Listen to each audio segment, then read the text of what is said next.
Shivkranti TV news अन्याय, अत्याचार, बेकायदेशीर कृत्य करणाऱ्या विरुद्ध शोषित पीडित न्याय देणारा एकच आवाज। शिवक्रांती टीव्ही दिनबंधू न्यूज संपादक सत्यशोधक शंकरराव लिंगे 73 87 37 78 01।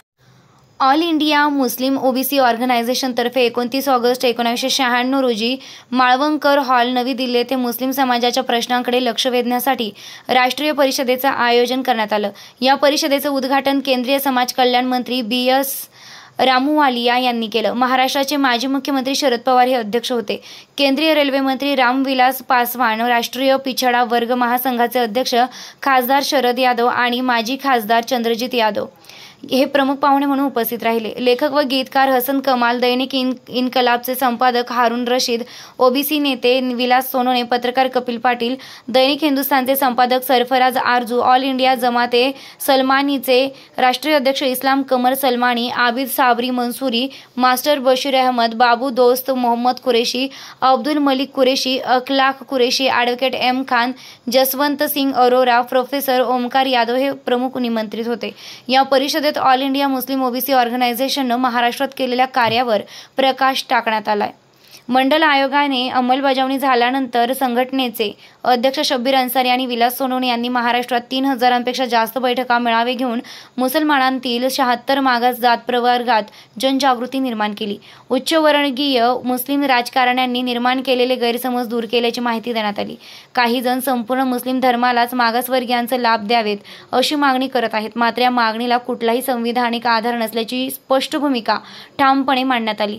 तत्कालीन पंतप्रधान HD देवेगौडा यांच्यासमोर मांडण्यासाठी परिषदेत काही महत्त्वाच्या मागण्या करण्यात आल्या। मुस्लिमांतील सर्व मागास समूहांचा राज्य आणि केंद्राच्या इतर मागासवर्गीयांच्या यादीत समाविष्ट करावा। मुस्लिम ओबीसी प्रवर्गातील विद्यार्थ्यांना फ्री शिष्यवृत्ती, वसतिगृह भत्ता द्यावा। शासकीय व निमशासकीय नोकऱ्यात योग्य प्रमाणात पदोन्नती द्यावी। ओबीसी मुस्लिम प्रवर्गाचे आरक्षण सर्व क्षेत्रात लागू करावे। मुस्लिमांसाठी केंद्रीय पातळीवर स्वतंत्र आर्थिक विकास महामंडळ स्थापन करून त्यास 5000 कोटी रुपयांचं भांडवल द्यावं।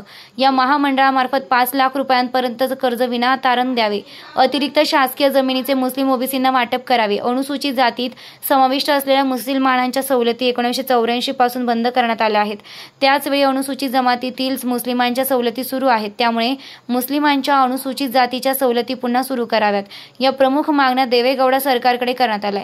या परिषदेत बोलताना केंद्रीय मंत्री रामूवालिया यांनी मौलाना आझाद महामंडळाचे भांडवल 30 कोटीवरून 100 कोटी रुपये करण्याची घोषणा केली। परिषदेच्या निमित्तानं हजरत निजामुद्दीन ते इंडिया गेटपर्यंत मोठी रॅली काढण्यात आली, त्यामुळे मुस्लिम ओबीसींच्या प्रश्नांकडे जनतेचं लक्ष वेधलं गेलं।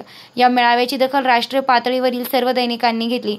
द हिंदूमध्ये असगर अली इंजिनियर यांनी OBC Muslim and their problems, Times of इंडियात प्रफुल्ल बिडवड यांनी age of empowerment Muslim OBC discover Mandal, economic टाइम्समध्ये दिवाकर रावते यांनी ए ग्रोविंग ॲग्रेसिव्हेशन्स, तर डॉक्टर पुरुषोत्तम अग्रवाल यांनी दैनिक सहारामध्ये मुस्लिम राजनीतिमय नया मोड हे लेख लिहिले। हे लेख त्या दैनिकांच्या सर्व आवृत्त्यात छापून आल्यानं संघटनेला राष्ट्रीय पातळीवर मान्यता मिळाली।